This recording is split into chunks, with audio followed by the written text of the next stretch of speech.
Captioner, you ready to start?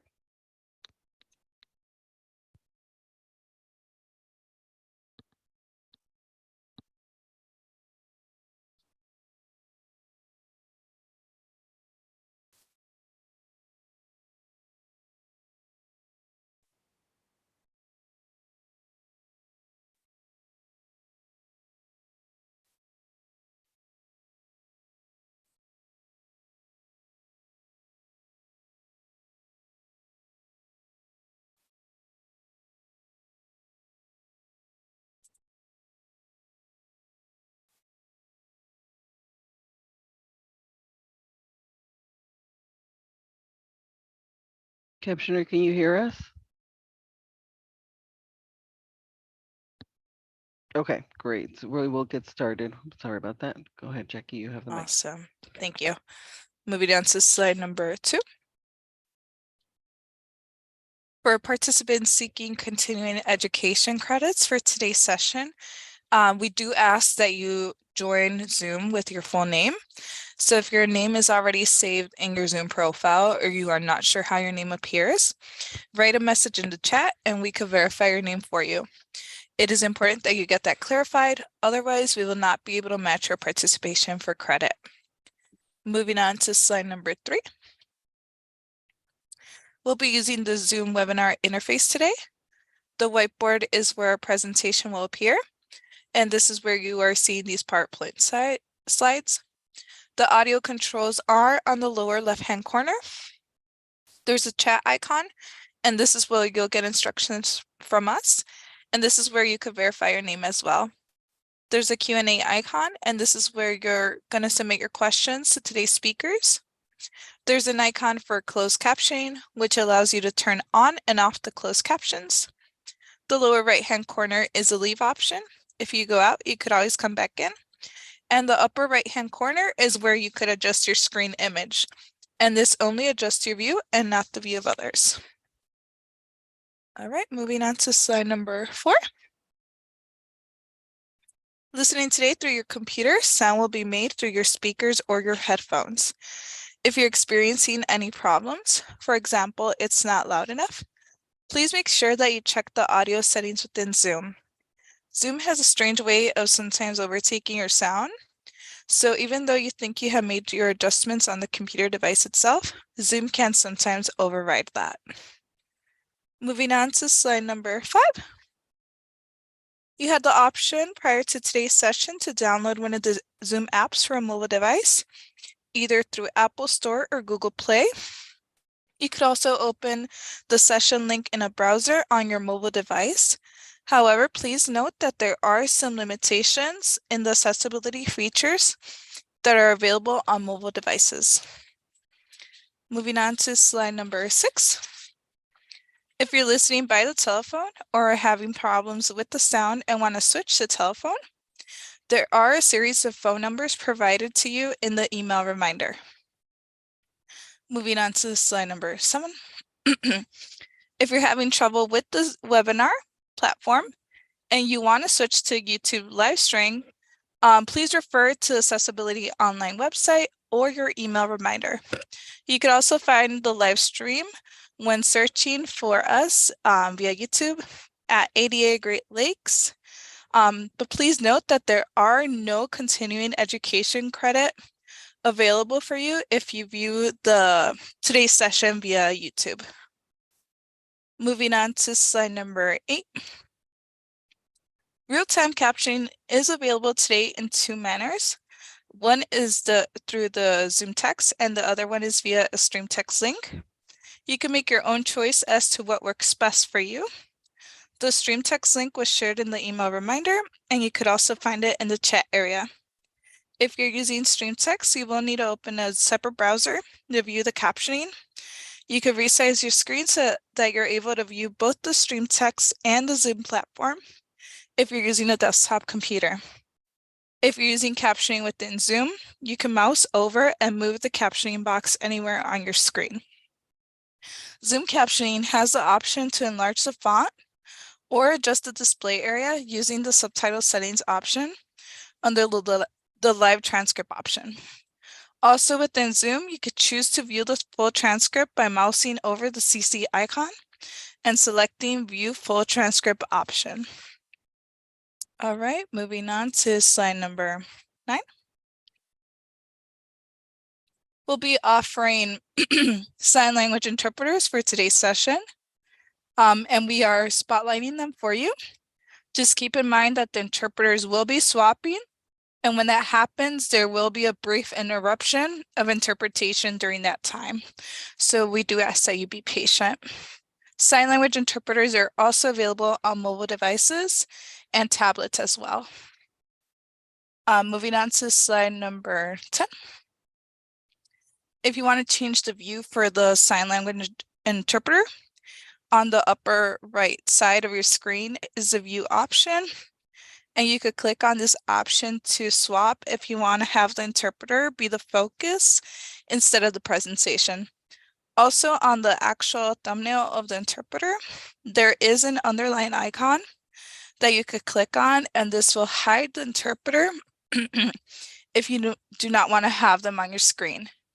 If you wish to enlarge the image on top of the presentation, you could put your mouse over the left side of the screen, and this will create a double arrow that you could drag in order to enlarge the view of the interpreter. All right, moving on to slide number 11. We'll be taking questions today using the Q&A icon for our presenters.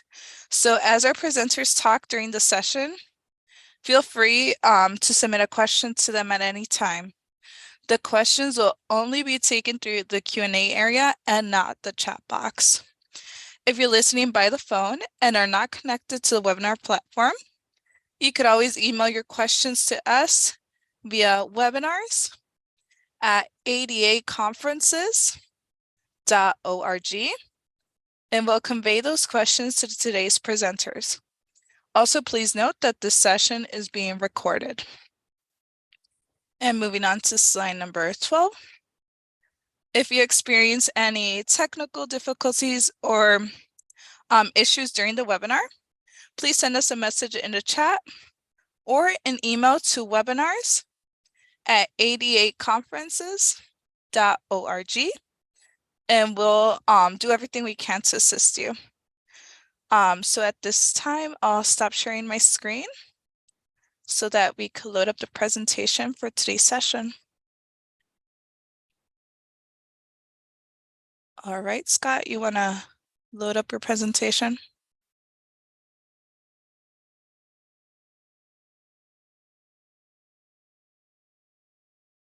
You're seeing it, right? Yep, thank you. It looks good. So we do have about 2 more minutes till the start of the session. So we'll give everyone some time to customize their settings, and then we'll get started. Just give me you just tell me when and I'll start.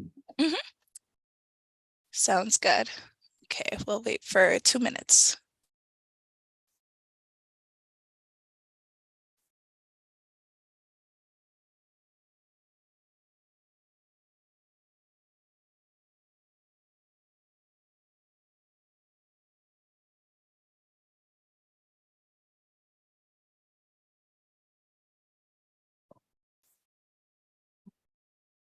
Share power is off.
Good afternoon and welcome to Accessibility Online Webinar Series. Today's topic is accessibility guidelines for the pedestrian facilities in the public right-of-way. I now turn it over to Scott Winley from the Access Board. Scott?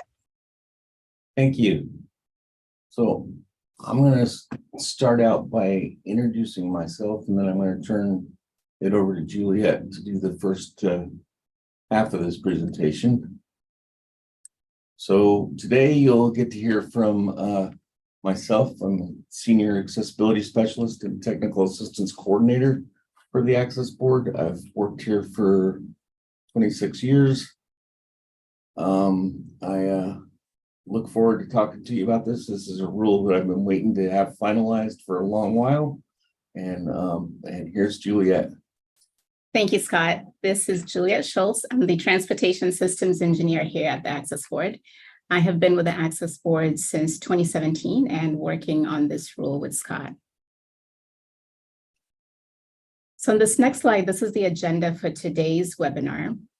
We're going to talk about alterations and what's required, what's new, what's changed, alternate pedestrian access routes, pedestrian push buttons, passive pedestrian detection, accessible pedestrian signal walk indications, curb ramps and crosswalks, parking and passenger loading zones, and we'll cover other changes to the rule. The goal with this webinar is, as we cover each one of these sections, we're going to point out the things that have changed or things that we've clarified in the final rule. So we'll try to make sure we highlight those changes as we go through the presentation. So again, let's start with alterations, because most of the work that's going to be done out there is indeed alterations. So I'll go over what's required in an alteration. One thing we did in the final rule is we wanted to really clarify what the distinction is between an alteration versus new construction. And we did that by defining or changing the definition of alteration or altered. So it's a change to or an addition of a pedestrian facility in an existing developed public right-of-way that affects or could affect pedestrian access, circulation, or usability. And the key word there is developed, which we also defined as containing buildings, pedestrian facilities, roadways, utilities, or elements. And so we illustrate this on the slide. On the left-hand side, you see road work going on in a developed area. We have buildings, we have roadway, we have pedestrian infrastructure. So any work that's taking place in that setting is an alteration. On the right-hand side, we have a picture of essentially a greenfield, nothing there. So that would be new construction. Slide number 6. Another area that we clarified in the final rule is deviation from these guidelines. So in the proposed rule, we had a provision at R102, equivalent facilitation, which allowed for the use of alternative designs, products, or technologies that result in substantially equivalent or greater accessibility and usability than the requirements in PROWAG. And that is still the case, but what we did, the reason we divided it into two subprovisions, R102.1 ADA covered facilities and equivalent facilitation, and R102.2 ABA covered facilities and waivers or modifications, is because of the distinction in the way deviations from standards are addressed if you are covered under the ADA versus if you're covered under the Architectural Barriers Act. Under the ADA, the requirement is still the same. So use of alternative designs, products, or technologies that result in substantially equivalent or greater accessibility and usability than the proposed guidelines are permitted. And generally, the onus is on the designer engineer to prove that the alternative design is substantially equivalent or provides greater access. If you're covered under the ABA, you do need to go through a process if you're deviating from the standards, or which is still guidelines at this point. But under the ABA, deviations from an enforceable standards require an approved waiver or modification, which is issued by the standard setting agency. So for example, if you're doing work on a military base, that's Department of Defense, and you're looking at PROWAG, but you're not able to meet the requirements, you'd have to get a waiver or modification. On slide 7, we get into existing physical constraints, which you'll run into a lot of that in alteration projects. We did make a slight modification to this provision. One of the modifications we made is, instead of the language, make it impracticable, which we used in the NPRM, we decided to go consistent with ADAG. And you'll see that a lot in the rule text, where we have certain changes, minor changes that are really for consistency with the AD accessibility guidelines for buildings and sites. So where existing physical constraints make it impracticable for altered elements, spaces, or facilities to fully comply, instead of that, we're saying in alterations where existing physical constraints make compliance with applicable requirements technically infeasible. The other key thing that we changed with this provision is we removed right-of-way availability as an example of existing physical constraints. The reason for that is, from the technical assistance questions we've received, that's been a point of confusion, because there are projects where either the right-of-way can be acquired through, whether it's an easement or something along those lines, and listing right-of-way availability as an example was a bit ambiguous, because the confusion was, does that mean there actually isn't any right-of-way, so the sidewalk, backs up to the building, or there is right-of-way and it's a matter of, can you acquire it, can you get an easement? So it was ambiguous to have that as an example. So we removed right-of-way availability as an example of existing physical constraints. Slide 8 would discuss connection to pedestrian circulation paths, and this is at R202.2. We have clarified in the final rule that where pedestrian facilities are altered, they must be connected by a pedestrian access route complying with R302 to an existing pedestrian circulation path. So what that means, for example, is if you add a bus stop, right? So that's under an alteration because it's an addition to. So if you add a bus stop, you need to make sure that you also include a connection from that new bus stop. That connection needs to be with a pedestrian access route to the existing pedestrian circulation path. So the requirement isn't to redo the entire block of sidewalk, but you need to connect that altered bus stop to that existing pedestrian circulation path with a pedestrian access route. You're allowed to use a transition segment to make that connection. And one thing you'll notice in the final rule is we have now defined transitional segment. The concept is still the same. Basically, your transition segment allows you to connect your newly constructed or altered facility to the existing, which may not be fully compliant. So that's where we say in this provision, a transitional segment may be used in the connection. Slide 9, we're going to go into the pedestrian access route requirements at R302, and specifically the provisions where there have been some changes. In the clear width provision, what we did, we clarify how you measure the width of the minimum continuous clear width. It is still 48 inches minimum, but the key here is it's exclusive of the width of any curb. So when you're measuring your minimum clear width, do not include the width of the curb. So that's the minimum requirement. Within medians and pedestrian refuge islands, you need to have a minimum width of 60 inches. If you have a shared use path that crosses through a median or a pedestrian refuge island, the minimum cleared width is 60 inches or at least as wide as the crosswalk, whichever is greater. On shared use paths, again, we still do not specify how wide your shared use path must be. What we require is that the entire width of that shared use path must meet pedestrian access route requirements. Slide 10, the grade of the pedestrian access route within highway right-of-way. This provision is still the same as we had in the proposed rule. The maximum pedestrian access route grade when you have a pedestrian access route within highway right-of-way is 5%, 5.0%, or 1 in 20. And that's another change we made in the final rule, is the way we express slopes.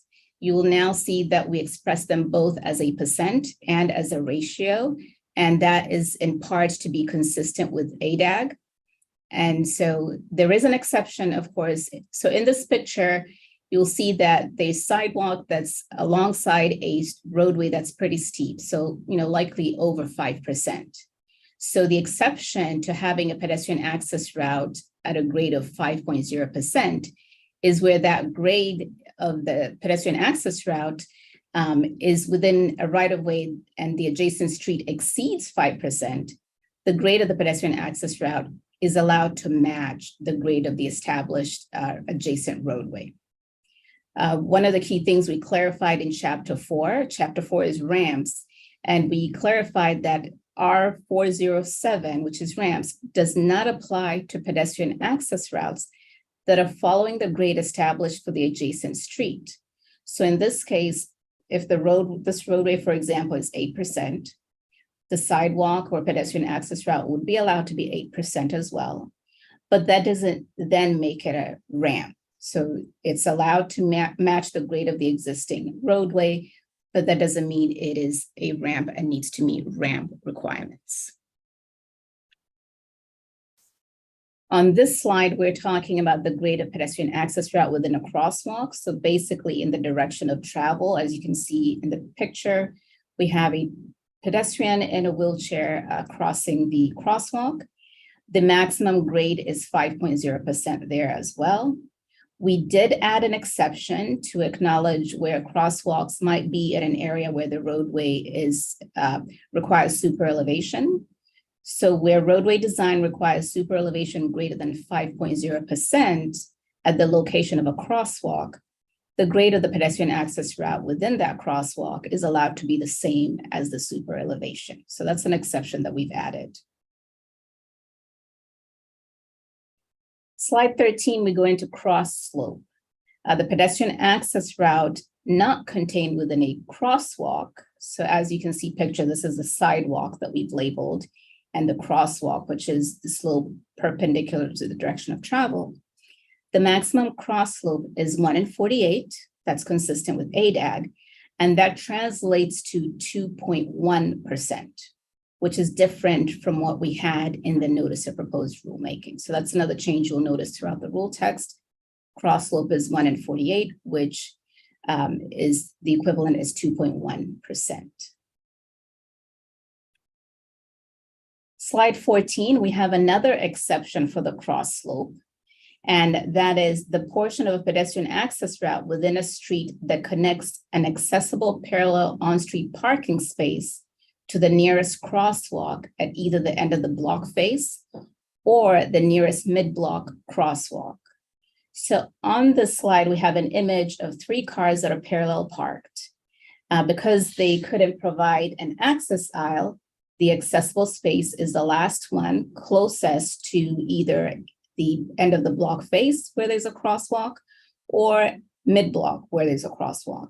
And so basically that route that the driver takes from the car to the crosswalk, that's what gets the exception for cross slope being 2.1%. Because understandably, the grades on that route are going to match whatever was needed for the roadway design. So that's the other exception for the cross slope. Slide 15, we list the cross slope requirements at pedestrian access routes contained within a crosswalk. So the cross slope at a crosswalk depends on where the crosswalk is located. If the crosswalk is at an intersection with yield or stop control devices, it's allowed a cross slope up to 2.1%.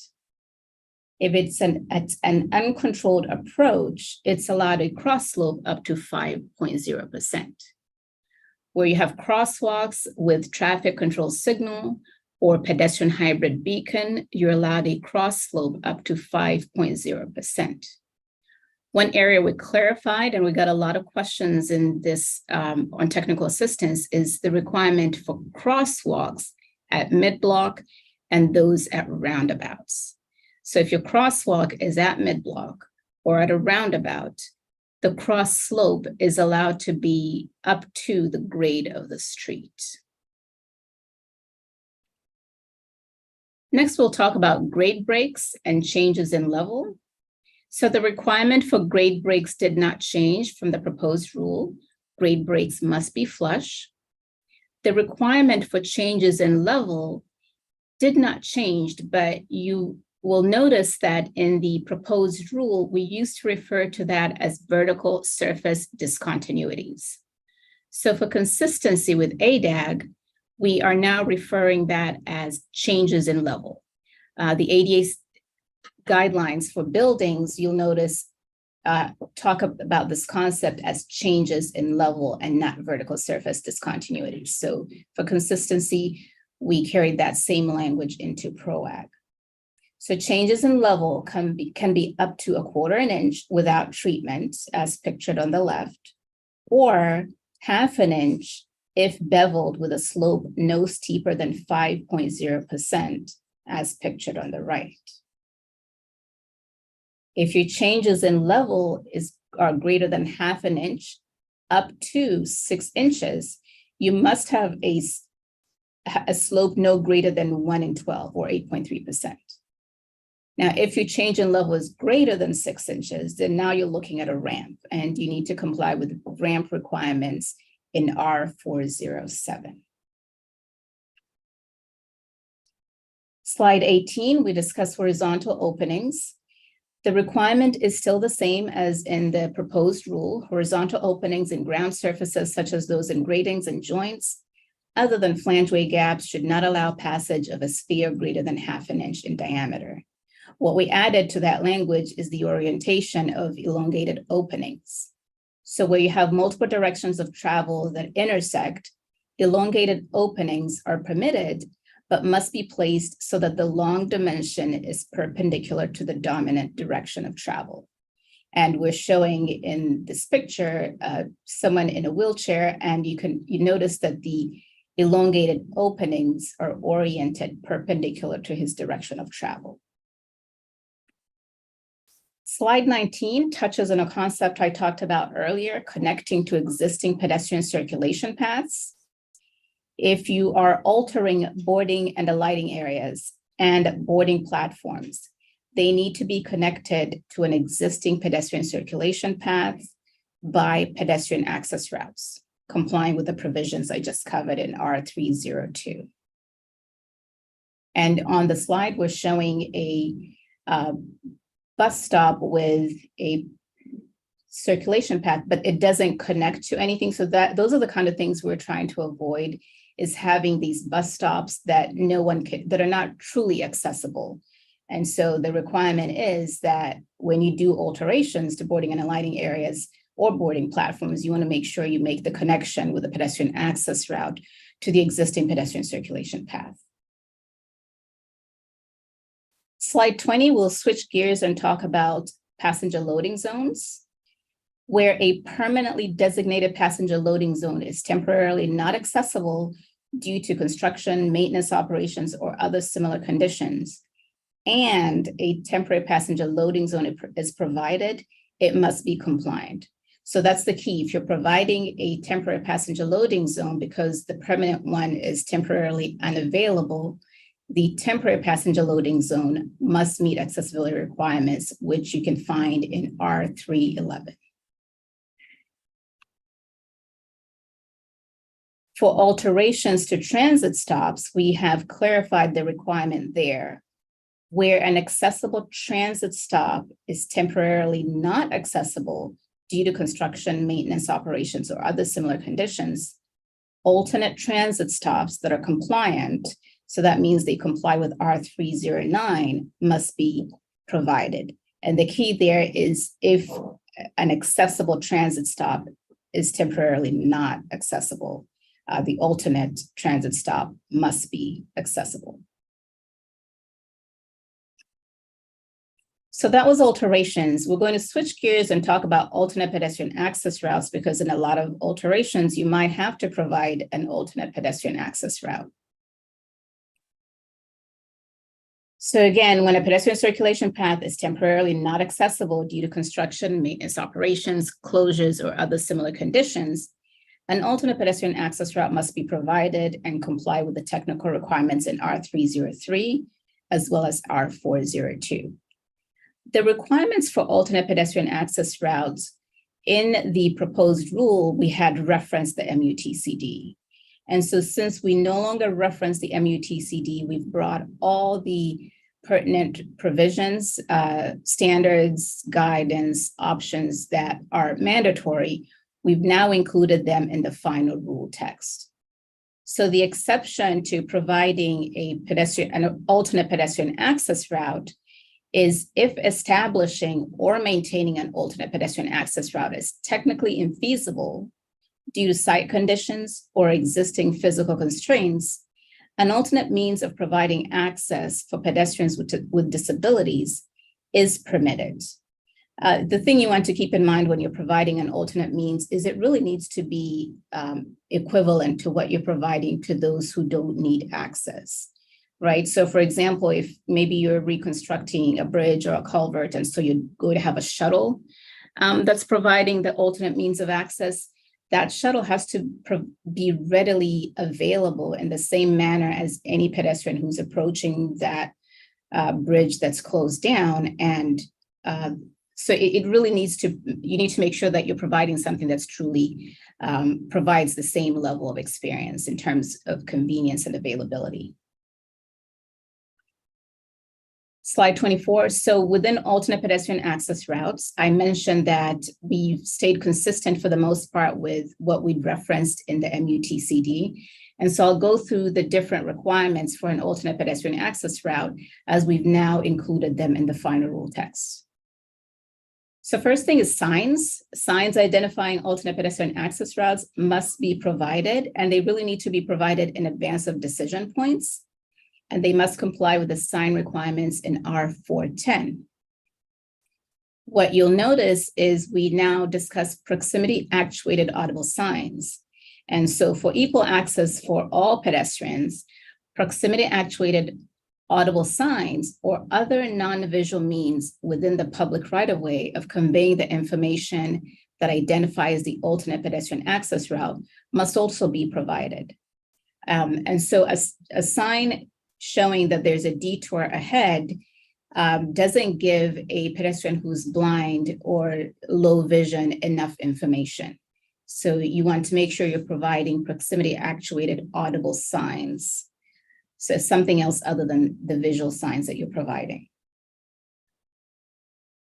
Chapter 4, specifically provision R410, goes through what your visual signs need to look like, and it covers things such as the finish and contrast, so that's your light on dark, dark on light, the character case style, character proportions, character height, stroke thickness, character spacing, line spacing, and height from the ground surface. So we won't go through all those requirements for signs, but just wanted to point out where you can find those requirements in R410. The surface of alternate pedestrian access routes. It must comply with R302.6. And on this slide, we've listed those requirements. So that's the grade breaks must be flush. Changes in level, as I just discussed, the different requirements for changes in level. The horizontal openings that I discussed, your alternate pedestrian access route surface must comply with those, as well as surface requirements for pedestrian at grade rail crossings. So your surface for that alternate pedestrian access route must meet those specifications or be no less accessible than the surface of the temporarily closed pedestrian circulation path. And that's consistent with what we'd referenced in the MUTCD. Slide 28, we'll talk about the clear width and curb ramp and blended transition requirements on the alternate pedestrian access route. The continuous clear width is still 48 inches minimum, exclusive of the width of any curb. We do have an exception though. So where the alternate pedestrian access route utilizes an existing pedestrian circulation path, The width must not be less than the width of the temporarily closed pedestrian circulation path. So for example, if you're working in maybe an older town that has narrow sidewalk, and let's say on each side of the road, the sidewalk is only 36 inches. So that's less than the minimum requirement. So if you're closing off one side of the street, you're closing off one side of the sidewalk, you're allowed to detour or have the alternate pedestrian access route on the other side of the street, on that sidewalk, even though it doesn't meet the minimum 48-inch clear width. Where an alternate pedestrian access route crosses a curb ramp or blended transition that's compliant with R304 must be provided. We still require detectable edging along alternate pedestrian access routes. So where a channelized device is used to delineate an alternate pedestrian access route, continuous detectable edging must be provided throughout the entire length of the route.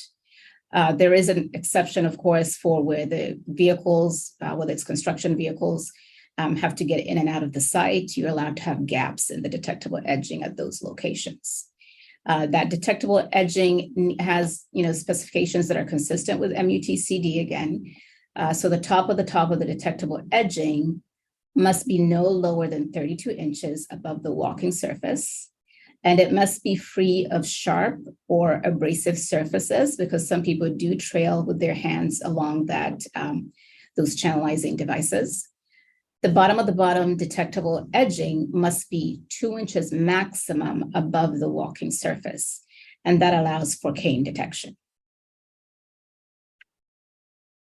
If you're using temporary pedestrian signal heads on your alternate pedestrian access route, they must be compliant. So if you're providing them at a crosswalk that is part of an alternate pedestrian access route, pedestrian push buttons or passive detection devices must be provided, and they must comply with R307, right? So essentially, temporary pedestrian signal heads have to meet the same requirements as your permanent pedestrian signal heads. Next, we'll get into pedestrian push buttons, passive pedestrian detection, and accessible pedestrian signal walk indications. So this is where you provided these elements. Where provided, pedestrian signal heads and pedestrian activated warning devices must comply with R206, and that's the scoping, which is broken into two parts. R206.2 addresses traffic control signals and hybrid beacons with pedestrian signal heads. R206.3 addresses pedestrian activated warning devices. The main thing to remember with the scoping and these features is that the accessible features that are required must be available at all times. So if you're providing traffic control signals and hybrid beacons with pedestrian signal heads, you're required to have walk indications that are compliant with R308. The pedestrian signal heads must have a pedestrian push button that's compliant, or passive detection or pre-timed operation that activates audible and vibrotactile indications. Where you have pedestrian activated warning devices, you must have pedestrian push buttons that are compliant with the requirements, and passive detection that operates audible indications. And in the second half of the presentation, we'll talk about what those messages should be, where you have pedestrian activated warning devices versus where you have traffic control signals. First, we'll look at pedestrian push buttons, which you'll find the technical requirements in R307. The operable parts of the pedestrian push buttons must comply with R403. And we'll talk a little bit more about the clear space requirements at operable parts. Pedestrian push buttons and passive detection devices must activate the accessible pedestrian signals and, where applicable, the walk interval. If you're providing additional features by extended push button press, there are some requirements on how that should operate. A push button press of less than a second must actuate only the pedestrian timing and any associated accessible walk indication. A push button press greater than a second must actuate the pedestrian timing, any associated accessible walk indications, and any additional features. If you're providing additional crossing time by means of an extended push button press, you must have a sign indicating that that's provided, and the sign must be mounted adjacent to or integral with the pedestrian push button. Slide 34, we discussed push button orientation and tactile arrow, and this is consistent with the proposed rule. So for the push button orientation, the face of the push button must be parallel to its associated crosswalk, and the pedestrian push buttons must have a tactile arrow with high visual contrast that's aligned parallel to the direction of travel on their associated crosswalks. So we'll talk a little bit about operable parts here, and we'll talk about them some more probably in chapter 4. So pedestrian push button operable parts must be operable with one hand and not require tight grasping, pinching, or twisting of the wrist. Operating force of no more than 5 pounds. You must provide a clear space that's at least 30 inches by 48 inches. The maximum clear space slope is 1 in 48 or 2.1% in both directions. And we do have an exception, something that we clarified in the final rule. The slope may be consistent with the slope of the adjacent pedestrian access route if the adjacent pedestrian access route conforms with the requirements of R302.4. So in R302.4, and I covered that a few slides ago, where it talked about if you have a crosswalk at a signalized intersection, for example, the cross slope is allowed to be 5.0%. So it follows that the adjoining curb ramp, landing, and clear space would likely have to be 5.0% as well. If your crosswalk is at mid-block, where you're allowed to match the grade of the road, the clear space at a mid-block crossing would get that exception as well, whereby it can meet the grade of the roadway. When you're doing alterations, if it's technically feasible to do so at an intersection, if you're able to warp the cross slope within the crosswalk as you're resurfacing so that you get closer to 2.1%, that allows for greater usability. But keep in mind, there is an exception that allows for the cross slope that's allowed based on what type of traffic control you have at the intersection. One thing we pointed out is clear spaces should not be located on curb ramp runs or flares. And they may be positioned for either a forward or a parallel approach, but shouldn't be on curb ramp runs or flares. The pedestrian push buttons must be located no greater than 5 feet from the side of a curb ramp run or the edge of the farthest associated crosswalk line from the center of the intersection. And we illustrate this on the picture on the slide. So the line that we're talking about is the crosswalk line from furthest from the center of the intersection. So no more than 5 feet from that line.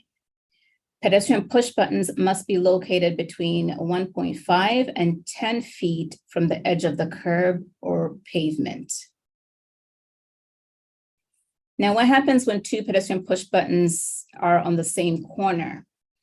Where you have 2 pedestrian push buttons on the same corner, they must be separated by at least 10 feet. Sometimes you're not able to achieve that. And so if you aren't, there is an exception. In alterations where it's technically infeasible to provide 10 feet separation between pedestrian push buttons on the same corner, a pedestrian push button information message complying with R308.3.2 must be provided. So again, that's where it's technically infeasible to provide that 10-foot separation. And so on the next slide, slide 38, Scott's going to go into the speech walk messages that are required when you have that situation where you can't separate them by 10 feet. Great, thank you, Juliet. So we're going to talk about the speech walk message when you have to have your controls closer than 10 feet, not being able to separate them, so that it's easy to tell the difference between which signal is operating. It has to be a speech walk message instead of the rapid tick, which I'll talk about in the next few slides about the rapid tick later on. But right now we're going to talk about the speech walk message, and where speech push button information messages are made available at a pre-timed signal or by actuating the accessible pedestrian push button or passive detection device. They must only be actuated when the walk interval is not timing. And this message, this specific speech walk message, can be used for both signals that are close together and signals that are apart. And it is merely telling them that the walk signal is not on. And what it does is it's when they push the button, it says wait. And then after that, it says, followed by an intersection identification information that says wait to cross Broadway at Grand. Now, that wait to cross Broadway at Grand is that information of the signal of the intersection has to come after the wait. So you don't want to say cross Broadway at Grand and then say wait. You want to say wait to cross Broadway and Grand, because you know for the important part of that information is wait. So now your speech walk message that are used at intersections that have a pedestrian phasing that is concurrent with the vehicle phasing must be patterned after the following model. So when the speech walk message comes on, this is for when they're too close together to be able to be just determine which one is operating.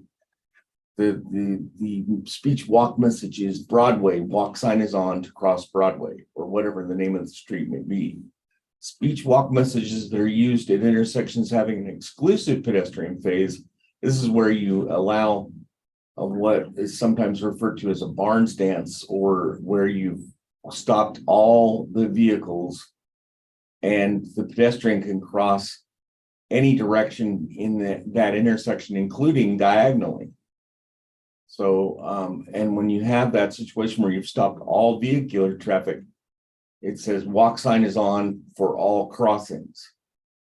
So it tells the blind pedestrian that they can cross either direction that they want to, because the vehicles are stopped for all four directions.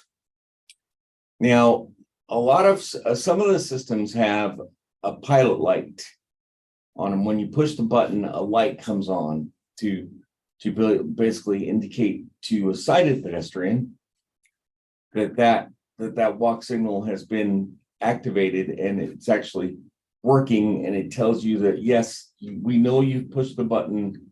Now you need to wait for the walk indication. And that needs, if that is the case, that pilot light is what they call that. The pilot light must be accompanied by the speech message again that we talked about a minute ago, which is wait. Okay, so that again, that verbal message tells a blind pedestrian that the signal has actually been received and that they need to wait for the walk indication. Now, on slide 40, this is where I told you I was going to talk to you about this. This is the percussive tone. It's dealt with in R308.3.1, where an accessible pedestrian signal is provided at a single crossing, or where two accessible pedestrian signals are 10 feet or greater from each other at a corner. The audible walk indication must be a percussive tone and repeat 8 to 10 ticks per second, with multiple frequencies and a dominant component of 880 hertz. So it's a rapid tone or rapid tick. Sometimes it's a tick, sometimes it's a beep. But it is a rapid beep, which is different than the locator tone, which is what I'm going to talk to you later on about. But this is the tone indication that the walk signal is on.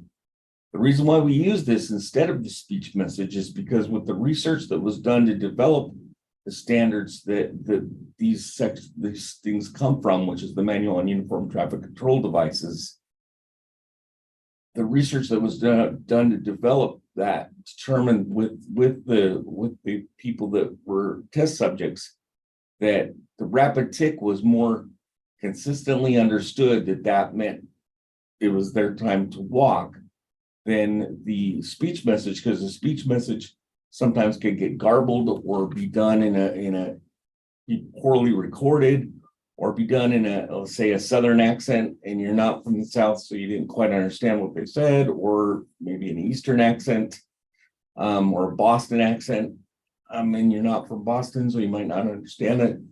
So that's why the rapid tick is the preferred walk indication. But when the poles start getting, the push button poles start getting too close together, i.e. closer than 10 feet, then that is when we go to the speech message. So it's easy to tell which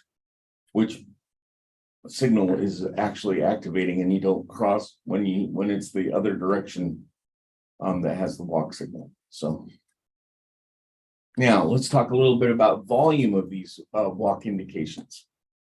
This is for both the speech message and the rapid tick. Audible walk indications must be louder than the ambient sound, up to a maximum volume of 5 decibels louder than the ambient sound. And almost all of the devices these days come with this. It's automatic volume adjustment in response to ambient traffic sound level. And it shouldn't go to, it must not go above a maximum volume of 100 decibels. So there are exceptions where audible beaconing is provided in response to an extended push button press. The beaconing can exceed 5 dB louder than the ambient sound. And beaconing is a system that it increases the sound on the opposite side of the intersection to help a blind pedestrian use that tone to help find their way across the crosswalk in case they need that assistance. So it's not beaconing is not a requirement. It's just something that is provided as a feature that can be provided, but is not required. Now, the audible signal is also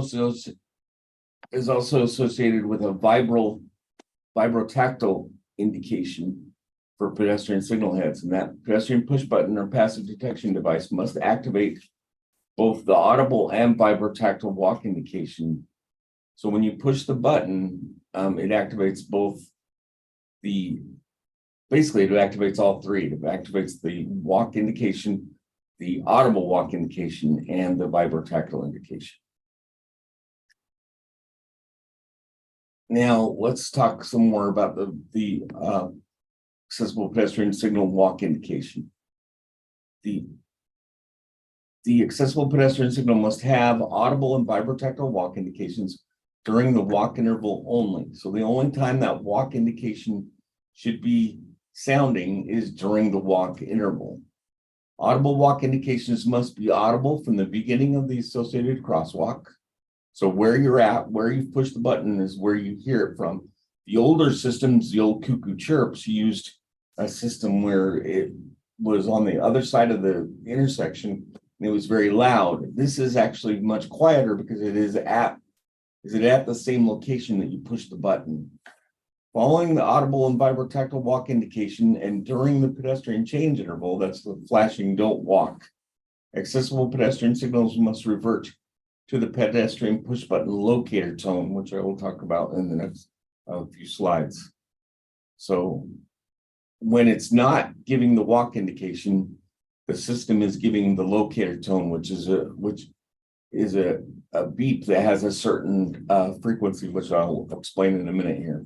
The pedestrian push button must vibrate during the walk interval. So the vibrotactile portion of this, when the walk indication is on, either the rapid tick or the speech message, the system, the button or the housing the button is in will actually vibrate. So this gives you the ability for a person who has both may have a vision impairment and also a hearing impairment be able to know that the walk signal is on, because the button they've got their hand on, like this example, is vibrating, and thus they know that means that their signal is now on to cross. Now, pedestrian activated warning devices without a walk indication, there are particular types of devices that don't actually give a walk indication in there. One of those is one of those, I think the only one that's currently allowed in the MUTCD is a rectangular rapid flashing beacon, or RRFB. Where a pedestrian push button or passive detection device is provided for pedestrian activated warning devices, the pedestrian push button or passive detection device must activate a speech message that indicates the status of the beacon in lieu of an audible walk indication. So these particular devices, the RRFBs, don't have a walk component. Basically, when you push the button as a pedestrian, the signal begins to flash yellow to the driver, not to the pedestrian, but to the driver, which indicates to them that they need to yield to the pedestrian that's trying to cross. And so what the message needs to be is to indicate a status of the beacon. So like the beacon is on, or the beacon is not functioning, or whatever the speech message needs to be according to what it's doing. Where a pedestrian push button is provided, it should not include a vibrotactile feature, because that, of course, the vibrotactile feature indicates a walk indication. So there's no vibrotactile component to a device that's giving you information about a rectangular rapid flashing beacon. And the speech message must meet the same volume requirements as all the other messages that we've mentioned so far. Now, locator tone. We talked a little bit about this. I've alluded to it. The locator tone is this device that makes it possible for a blind pedestrian to know that there's a button for them to push. And that button has to have a duration of 0.15 seconds or less and repeat at 1 second intervals, except when another audible indication from the same device is active. So if a walk signal is on, the walk indication, the rapid tick or the speech message, then the locator tone is silent. But when the walk signal is done, the tone comes back on, the walk tone, or the locator tone comes back on. And so a locator tone may be silenced. This is something that the exception we put in here is a very good exception. I think it's probably going to get used quite a bit. We allow you to use a passive detection device for this, and basically, it's similar to your lights that you may have in your porch, where if somebody walks near it, the light comes on. It's similar in idea. You get closer to the signal, within 12-foot radius of the signal, then the locator tone starts activating. This will be helpful at night, because at night when things are quiet and somebody may be living in an urban setting and be sitting right on top of the intersection in their bedroom, up in the town, the large building in the urban setting, and be close to that locator tone, and it may bother them at night. And so what this gives you the ability to do, have it only activate when a pedestrian is near that device. So as within a 12-foot radius, then the locator tone could start. Otherwise, the locator tone is on all the time if you don't use a passive detection device. So now, again, the locator tone is responsive to ambient sound, very similar to the same way we talked about with the walk message. The locator tone must be intensive intensity responsive to ambient sound and must be audible 6 feet to 12 feet from the push button or to the building line, whichever is less. So it's only supposed to be audible. The locator tone is only supposed to be audible between 6 feet and 12 feet of the push button or to the building line. So it's not supposed to be loud, and it's supposed to be only adjusted so that it stays 5 dB above ambient noise and with the maximum of 100 decibels, just like everything else that we've talked about. Locator tone and audible beaconing. The locator tone, if you're doing an audible beaconing, of course, the locator tone is used as part of that. The louder audible walk indication and louder locator tone comes from the far end of the crosswalk as the pedestrian crosses the street. And the louder locator tone comes from either both ends of the crosswalk or from the further end. And the louder locator tone can also come from an additional speaker that is aimed at the center of the crosswalk and is mounted on a pedestrian signal head. So there are 3 ways to do audible beaconing. But again, audible beaconing is not required. These are just the options that audible beaconing is allowed. So now locator tone and traffic control signal in a flashing mode. This is when a lot of times at night in some locations, they'll put the traffic signal on a flashing mode. And when that's the case, the pedestrian push button locator tone must remain active, and the pedestrian push button must activate a speech message that communicates the operating mode of the traffic control signal. This is something that is more stringent than what the MUTCD requires.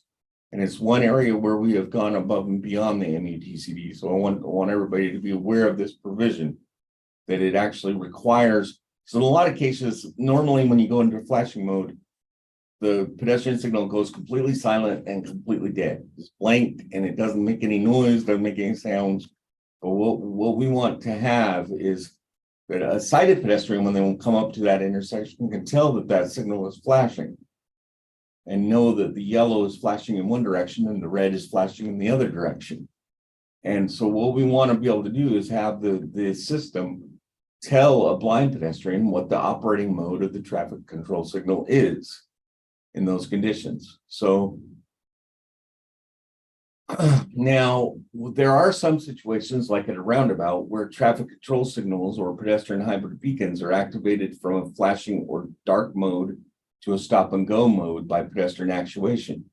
And a speech message communicating the operating status of the traffic control is not necessary in those conditions, because unlike the condition above in the other bullet, when you push the button, it's not going to change the situation with the traffic control signal. But with these, what happens is it can be resting in dark, and when you go up and press it, it actually turns the system on and makes the traffic signal run normally. And the walk signal, if there is a walk indication, to run normally. So those are 2 different situations. So if the push button activates the whole system and makes it work properly, then there's no need to indicate the operating status of the traffic control signal. Now, there is a provision that we eliminated from the NPRM in the final rule, and that is we no longer have a trigger for when alterations to certain parts of the signal system require the installation of an APS. Basically, it used to say existing pedestrian signals shall comply with 209.1 when the signal controller and software are altered or the signal head is replaced. But what we've done instead is that APS installation will be determined by everything else that is always determined with alterations, basically based on what the scope of the project is and whether that includes working on the signals, then it might require the installation of an APS. But we aren't dictating the condition of the trigger. That's going to be done by the enforcing agencies if they choose to do so. So now we're going to talk about curb ramps and ramps. First, we'll talk about curb ramps. We have clarified when a landing is required at perpendicular curb ramps. When a change in direction is necessary is when you have to have a landing at the top of a perpendicular curb ramp. Otherwise, the perpendicular curb ramp, you just continue along the way at whatever slope the sidewalk is at. If you do have to make a turn, then a 48 by 48 long minimum and in a shared use path, the clear space is as wide as the shared use path. The landing slopes depend on whether the landing serves one or two curb ramps, and also is dependent on the cross slope of the crosswalk. So just like the curb ramp itself, it is affected by what is going on at the crosswalk, what the slopes are for this landing. So landing isn't always a 1 to 48 in both directions, although typically it is at least 1 to 48 in one direction, depending on the condition of the intersection. Now, we do have some clear space requirements. The clear space is at the bottom of the curb ramp, and it's only required at perpendicular curb ramps. And that clear area is 48 inches wide by 48 inches long beyond the bottom grade break of the perpendicular curb ramp and within the width of the crosswalk. At shared use paths is as wide as the shared use path is. Now, this is something that people didn't always understand, so I'm going to try to explain this to everybody. Located wholly outside the vehicle travel lane, including bicycle lanes that run parallel to the crosswalk. So if you're crossing, left to right, if you're looking at it in plan view or east to west, okay, and if what we're trying to get you out of is the travel lanes that are going the same direction you are. So the travel lanes that are going east-west and the crosswalk that is going east-west, you don't want to enter into their path. The intersecting direction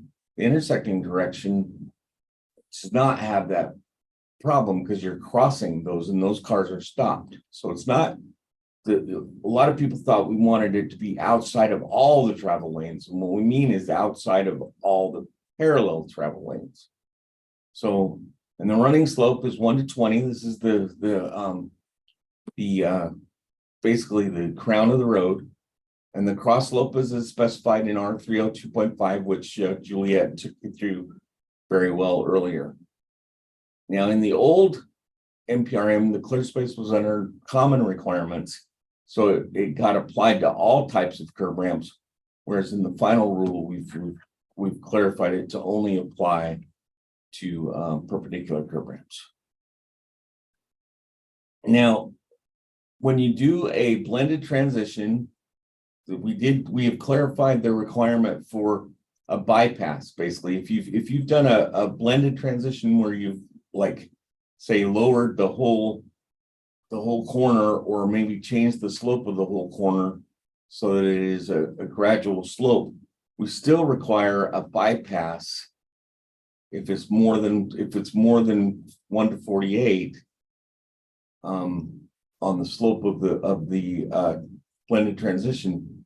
You still have to provide a bypass so that a person can continue on their way, and if they aren't crossing the road, they're just continuing on the sidewalk, that they can still be provided a 1 to 48 cross slope for their pedestrian access route. So that's all explained to you in R 304.4.3. Now, crosswalks and intersections, mid-block and roundabout. Juliet mentioned this a little bit earlier, but I'm gonna talk about it a little more here. So we require one curb ramp or blended transition shall be provided for each crosswalk. So in general, you're not going to have those little curb ramps that you put at the apex of a corner and that are only half serving both crosswalks. Okay, you have to have one for each crosswalk, so that it's individual to that crosswalk. So at a typical intersection, a typical four-way intersection, you're going to have 8 curb ramps if you've got 4 crosswalks. Okay, and not 4 curb ramps like done in the past. Now in alterations, we're still going to allow a single curb ramp at the apex of the intersection corner, but it's only in alterations when only allowed in alterations where all other options have been exhausted, and that's the only thing you can do. Like say you maybe have a drain inlet that's in the way to provide a second curb ramp. And also don't forget that we require a curb ramp for each crosswalk, but you can have a single blended transition where you like depress the whole entire corner. That's only one blended transition, but it fully serves both crosswalks. So there are some situations where you can do it with one, but with the typical curb ramp, you're going to need 2 curb ramps. Mid-block and roundabout crosswalks, curb ramps or blended transitions shall be provided on both ends of the crosswalk. And we also have added the from the language from the MUTCD, the definition of what a crosswalk is. And the reason why we say that is because there are some situations where you may want to prohibit the crosswalk. I'm on slide 56. And in those cases where you want to prohibit the crossing, then you are going to have to prohibit that for everyone and not just not put in a curb ramp and say, okay, I've prohibited the crossing. Because if all you did was not put in a curb ramp, you've only prohibited the crossing for people who need to use the curb ramp.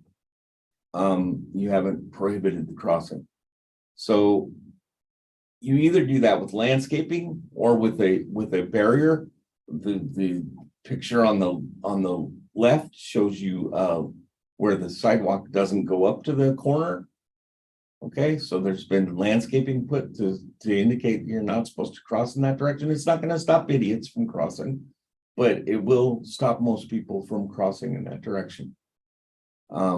And that's, you know, this is a common situation where you want to prohibit the crossing, like on a T intersection or something like that. And if the landscaping, if you can't deal with landscaping, you have to bring the sidewalk surface material all the way to the curb, and you still want to prohibit the crossing, it needs to be prohibited in some means by a vertical barrier. This is just an example. It doesn't have to, they don't all have to look like this. But it is an example of blocking a crossing. So, and that is cane detectable and is clear to a blind pedestrian that they're not supposed to cross at that location. And it also says crosswalk closed, which means for everybody else, they can read that sign and know that they can't cross there. So, now roundabout crossings. This has been a big issue since the beginning of the public right-of-way rule. And crosswalk treatments, each multi-lane segment of a roundabout contains a crosswalk shall provide a crosswalk treatment consisting one or more of the following. The reason why we say one or more of the following is because you can combine like a raised crosswalk with a rapid flashing beacon, for example. But the things that are allowed is either a full-on traffic control signal with a pedestrian signal head, a pedestrian hybrid beacon, or a pedestrian actuated rectangular rapid flashing beacon, or a raised crossing, or a combination thereof. And then when you have a and that's with multi-lane segments of a roundabout. And then with multi-lane segments or channelized turn lanes, multi-lane channelized turn lanes is the same option. You have either a full-on pedestrian signal head, a pedestrian hybrid beacon, a pedestrian actuated rectangular rapid flashing beacon, or a raised crossing. Now, edge protection on roundabouts. Edge detection is required on the street side edge of the pedestrian circulation path at the approach and along the circular roadway of the roundabout where crossing is not intended. This has been required in the federal highway roundabout design requirements for years. It's basically to keep all pedestrians, not just blind pedestrians, but all pedestrians from entering the circulatory roadway. So from crosswalk to crosswalk, you have some sort of edge detection, either landscaping or again, a vertical edge treatment. And that can be done with a low fence or whatever. The bottom edge needs to be less than or equal to 15 inches off the ground. So that can be detectable. This image that's on the right here actually shows you both ways of doing it. It provides a fence and a landscaping feature or some sort of untreated surface as a barrier to keep people from crossing into the circulatory roadway, which is a no-no for pedestrians. So now let's go into parking and passenger loading zones. Parking and passenger loading zones are, okay, so we're going to do parking first. On-street parking spaces. We've tried to clarify the marked and metered that we had in the proposed rule. We've also included or designated by signs or pavement markings and metered. So those types of parking have to comply with R310 and have to meet the scoping requirement in 211. There are some exceptions to the scoping requirement, and those include spaces designated exclusively as residential parking. So residential parking that is exclusive residential parking is not included in this rule. And then on-street parking spaces designated exclusively for commercial or law enforcement vehicles is not addressed. And where on-street parking spaces are altered, the requirements of 211 shall apply only to the affected parking spaces until the minimum number of accessible on-street parking spaces has been met, which is very consistent with everything else we do in the ADA world. And the ADA world is we only require you to alter things until you've met the new construction obligation. So on a block perimeter, if you've already got the number of spaces that you're required to have, then you don't need to add more when you do an alteration. But if you're lacking and you do an alteration, that's your opportunity to bring it up to the new construction level. Parallel on-street parking spaces, we actually have specified a size. The size is parallel on-street parking shall be 24 feet long and 13 feet wide, and parallel on-street parking spaces shall not encroach on the traveled way. This accounts for vehicle space and what was referred to in the NPRM as an access aisle.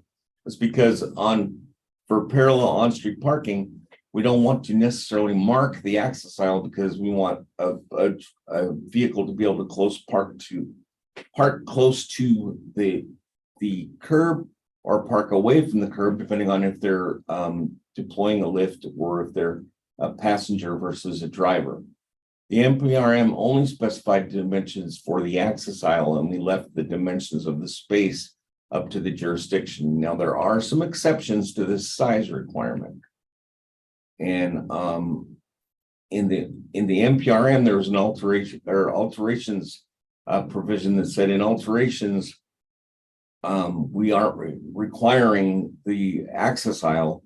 So basically what we say is in the final rule is where, for the exception to the dimension, is where parallel on-street parking spaces are altered, but the adjacent pedestrian circulation path is not altered.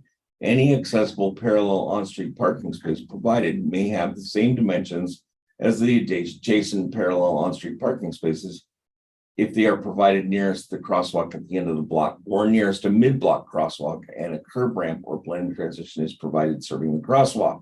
So what that means is that you are allowed to provide the same size as all the rest and not have an access aisle.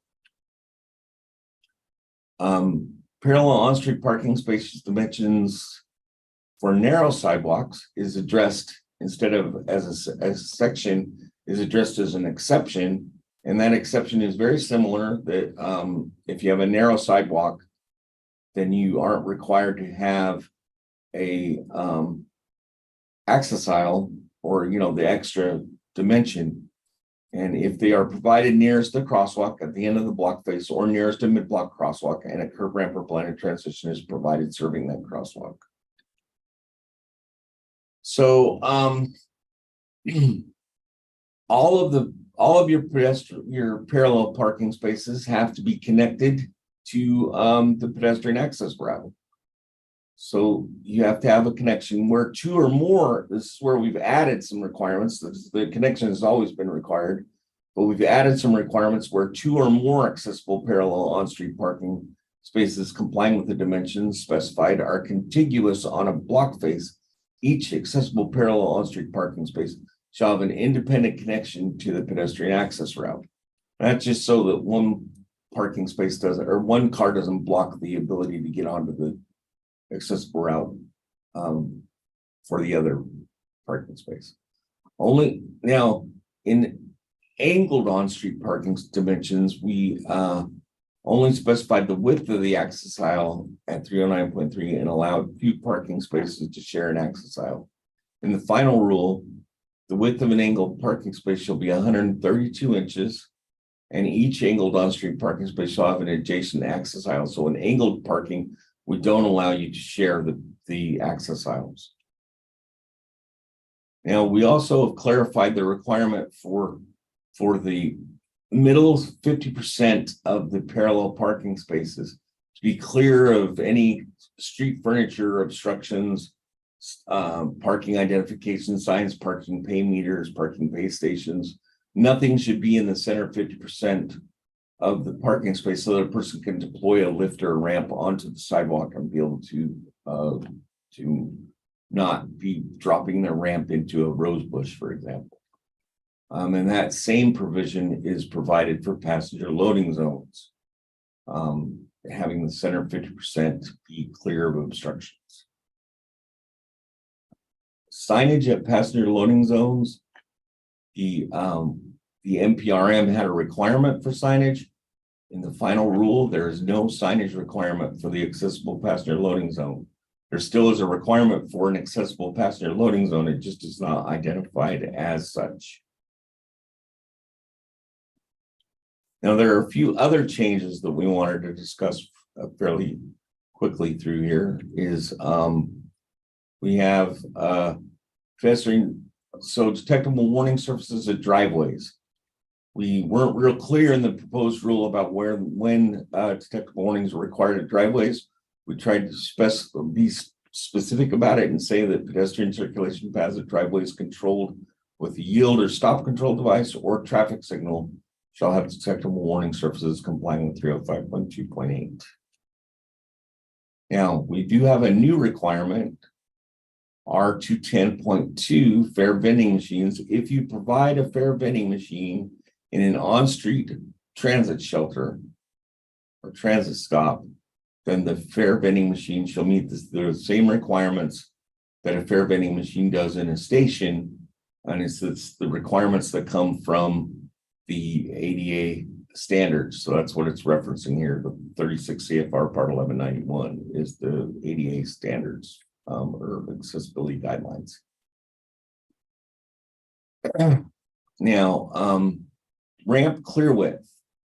This is a regular ramp, not a curb ramp, a regular ramp. The clear width of a ramp run must be 48 inches minimum. Where handrails are provided, the clear width between the handrails must be 48 inches minimum. This is to make it consistent with the rest of the standard. And the rest of the standard has everything else with the pedestrian access route, 48 inches. So if a ramp is on the pedestrian access route, it needs to be 48 inches as well. There is an exception for a ramp that is only serving to a building entrance. It's going from the sidewalk in the pedestrian access route to a building entrance, then it's allowed to be 36 inches minimum, like it is in the building standards. So it's just to provide some clarifications. And we also have another requirement that came about because of a lot of comments, and that is visual contrast with the stairs. The leading edge of each step tread and top landing must be marked by a stripe. The stripe must be 1 inch wide or deep minimum and contrast visually with the rest of the step tread or circulation path, either light on dark or dark on light. So this is just an example. It doesn't have to be yellow, but it's just an example of what we're talking about.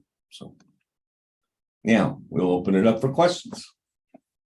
Okay, this is Josh. I am the training coordinator, and I've been keeping track of all the questions that have been coming in, and there's a lot of them. You can see there's 93 questions in there right now that have just been going on during your guys' talking.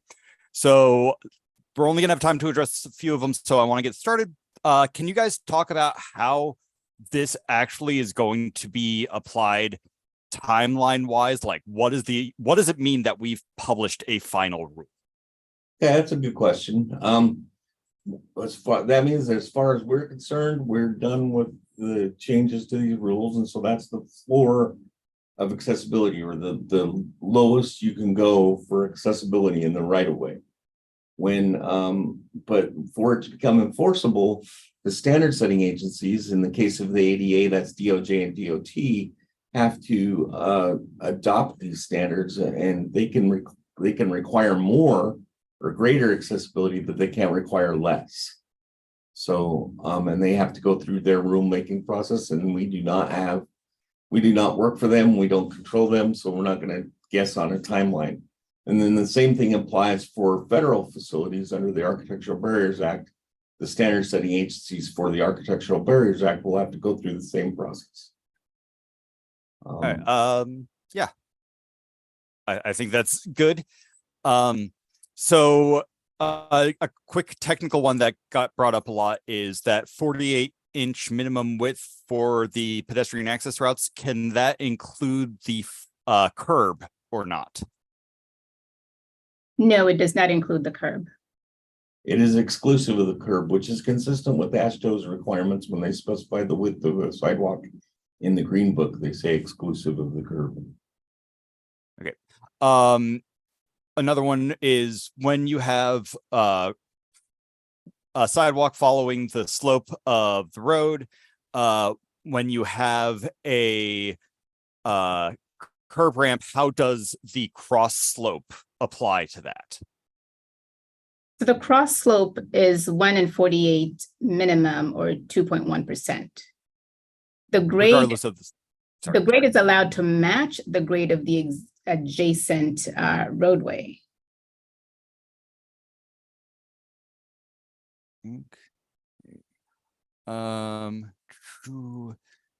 Sorry, there's just so if question about the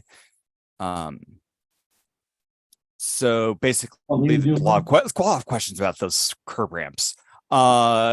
Question about the maximum grade limitation for sidewalks don't seem to account for driveway. In excess of 5% doesn't account for driveways. How are driveways handled when it comes to those slopes? A driveway, if it's in the pedestrian access route, you need to adjust it in such a way that it's at 2% cross slope. That can be done by not having the apron go through the sidewalk. Apparently there was a small typo when talking about changes of level in slide 16. Between 1/4 of an inch and 1/2 an inch above the ground, it's 1 to 2, not 1 to 20. Oh, yeah, okay, thank you. Fix that. It is 1 to 2. 1 to 2 is the proper answer, people. So if a state already has requirements such as the Texas accessibility standards that has a minimum of 36 inches wide for the routes, but we're saying 48 inches, which one has priority over the other? Well, when this becomes an enforceable standard, 48 inches is a more accessible requirement. And the way that works with the ADA is if you have two different requirements, you use whichever is more stringent. And ours in that case would be more stringent. In other words, require a greater level of accessibility. Got a question about for alternate pedestrian access routes, what can be accepted as quote unquote other non-visual means, longitudinal channeling devices, or does it absolutely require audible means? Okay, the channel engine devices are required whether you provide an audible means of telling them that the crosswalk, that they need to follow this path or not. Channelizing devices are required. The good thing about the audible indication is that sometimes they'll have you cross the street before you even get close to to where the construction is, and a blind pedestrian isn't going to know that there's construction 100 feet ahead of them, whereas a sighted person is going to know that and know that this is telling you to go this way. And that's when that sign that says sidewalk is closed ahead, cross here, it's helpful for that to be audible so that they know they have to do that. And because the only way they would know that is if the sign tells them that. So I hope that explains what I mean. So yep. Where should a pedestrian push button be pressed or placed at a parallel curb ramp? Is there a good spot for that? A lot of times it's placed on the edge of the sidewalk in the grass, right on the edge of the sidewalk so that you can press it. But it needs to be very close to the edge of the sidewalk. I personally have been not with accessible pedestrian push buttons, but with just push buttons in general, the pedestrian actuated signals that were put behind rose bushes and, so far away that even an able-bodied person can't reach them and still stay on the sidewalk. So you need to be able to reach them in such a way. So one thing to mention that we don't mention, I don't remember us mentioning, is that in the public right-of-way rule, we don't allow reach over an obstruction like we do in the building guidelines, that whole 24 inches away option for a side reach. We want it to be no more than 10 inches away from so we don't want people to have to go through acrobatics to get to when all they're doing is trying to push a button so they can cross the road. So it needs to be as close to the sidewalk as it can be, but not blocking the path. So a lot of times with like I said, a lot of times with parallel crosswalk or parallel curb ramps, it's provided in the side off of the sidewalk, right up against the sidewalk, but not on the sidewalk. So hopefully that explains what I'm getting at. So this one, I am not a transportation guy, so I'm just going to read this one verbatim. Can you provide clarification on APS requirements if an existing or new time signal provides a concurrent walk phase with the parallel permissive vehicle movement, timed, no call required, is APS required? Yes, on a timed intersection where the walk signal comes on automatically and you don't activate it. Yes, that's going to have to be audible as well, because it's still giving you a visual signal telling you when the walk signal is on. And the whole point to the audible component of an accessible pedestrian signal is to give the same information to a blind pedestrian that you're giving to a sighted pedestrian. Anything you want to add to that? Is that good? So there are questions about the change for the new ramp chasing grade. Basically, that what the previous PROWAG stated, the new ramp can be limited to 15 feet in length when transitioning. Is that a thing? What happened to that 15 feet? That is still allowed. We've just rearranged the way we articulated it in the final rule, but yes, you're still allowed to use up to 15 feet at whatever grade you can achieve when you have to chase grade. And does that also apply to the flares? No. Okay. We aren't concerned about the flares that much. It shouldn't be part of the accessible route. So let's get in just a few more. Are curb ramps required on the linear side of a T intersection if sidewalk on the linear side does not adjoin the roadway curb, such as there being the grass separation between the sidewalk and the roadway? So two things. One is to really look closely at the definition of crosswalk, and that's why we made sure we included it in the final rule. And so if crossing is prohibited, then you, of course, use one of those two options, either the landscape separation on both ends or the vertical barrier. So if crossing is prohibited, whether it's a regular intersection, T intersection, you need to make sure you design it as such that it's clear to pedestrians who are blind and also sighted pedestrians. And that's where you get that separation with landscaping or a barrier. Okay. Just a couple more. So for pedestrian hybrid beacons, crosswalk cross slopes can be at the slope of the road, but if a PHB is installed, is the maximum crosswalk cross slope now only 5% due to the presence of the PHB? So if you are mid-block, you can match the grade of the road. Most PHBs are mid-block. But if you have a PHB at the intersection, then a PHB would be a pedestrian hybrid beacon functions basically the same way for the driver as any other regular traffic signal, because it actually makes the driver stop. Whereas the rectangular rapid flashing beacon, it is not a stop sign, it is merely a yield indication. So it's not always a stop, where PHB is very similar, or pedestrian hybrid beacon is very similar to a regular signal, as to where, because the vehicles actually do stop and there is a walk indication, there's a walk time. Okay, let's do two more. I know what I want to be the last question. So somebody asked about the dimensions for parking space that were indicated at being at 24 by 13 feet. 13 feet is obviously wider than typically installed for parallel parking. Is this for the access aisle? Yes.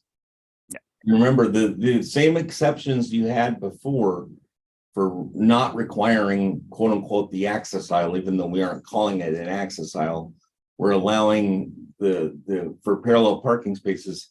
If you're providing the access aisle, it's 13 feet wide. If you aren't, in an alteration or in a narrow sidewalk condition, you just provide the parking space the same width as all the other parking spaces.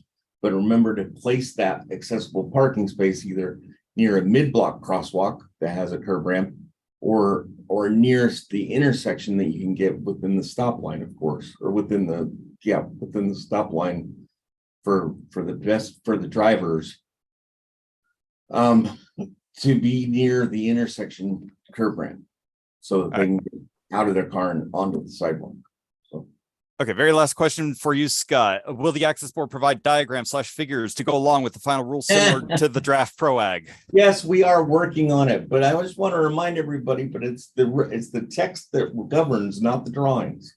So we can draw all you want. It's still going to be the text that governs what you do. So the drawings are merely explanatory. They are not regulatory. I think that's all time we've got for questions right now. Scott, I'll let you take us out. Okay, thank you. So we do still have a technical guide, and we will have a technical guide on public rights of way eventually. And we will have drawings eventually for the standards. We are working on it. We are a small agency with a whole lot of stuff to do. So the email for technical assistance questions is ta@access-board.gov. Our website has a whole lot of information on it, www.access-board.gov. Our TA line is 202-272-0080, extension 3.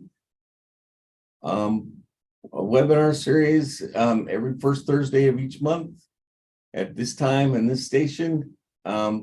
We provide continuing education credits, and we have some live and self-paced webinars. All the webinars that we do are archived and available. This one will be available shortly. Won't be today, maybe not tomorrow, but soon in the rest of your life. No, I'm just kidding. Section 508, it does it every fourth Tuesday. And also Juliet is reminding me that we also have YouTube, several YouTube videos on public rights of way. So if you want more information than what we gave you today, which there is a lot more information than we gave you today, on those videos on our YouTube station or channel. So go to the Access Board's YouTube channel and look up the public right of way webinars. Juliet does a superb job on those. And I am going to add to everyone in the chat box right now a direct link to the YouTube playlist. Great, thank you. And so the next, I'm not sure this is the next one. That's not the course. Oh, yeah, no, that's the wrong title. course I'm sorry. title. Yeah, wrong course title. Anyway, but I think it's the right course number, but it's not the right course title. So this is your course number for today. Ignore the title, but it is the right course number. Just make sure you get with the Great Lakes ADA Center. Sorry, I want to say Disability Business Technical Assistance Center, but ADA Center to get your continuing education credits. And thank you for participating in today's webinar.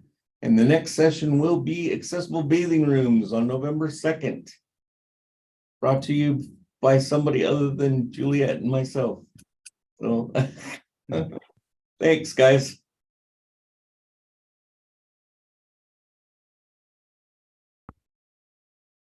That concludes today's webinar. You can disconnect by clicking the end button in the bottom right or closing your browser. Thank you and have a good afternoon, everyone.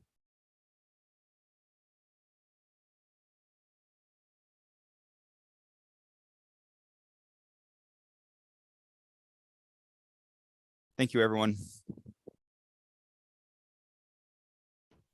Thank you. Good job. Thank you, interpreters. Thank you, captioner.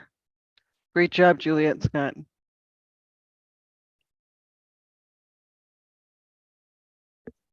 Thank you. Bye. Bye. Bye. Okay.